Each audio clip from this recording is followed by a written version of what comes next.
ছিল দুই পিঁপড়ে, মিঠু আর পিকু। তারা সকাল সকাল বের হলো খাবার খুঁজতে।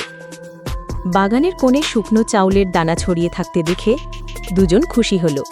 মিঠু বলল, চলো যতটা পারি নিয়ে যাই, আজ বাসায় সবাই পেট ভরে খাবে। পিকু বলল, হ্যাঁ, তবে সাবধানে, আকাশে কিন্তু মেঘ জমছে। দুজনে মিলে দানা সংগ্রহ করছিল। হঠাৎ আকাশ অন্ধকার হয়ে গেল। বজ্রপাতের শব্দে পুরো মাটি কেঁপে উঠল। মিঠু ভয় পেয়ে বলল, পিকু, এবার চলো ফিরে যাই।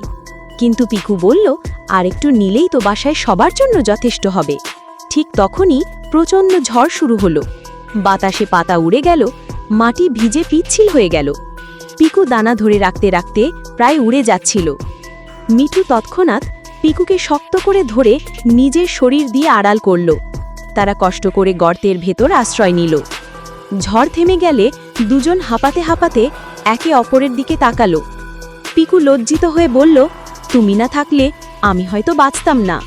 মিঠু হেসে বলল, বন্ধু মানে কষ্টে সুখে একসাথে থাকা।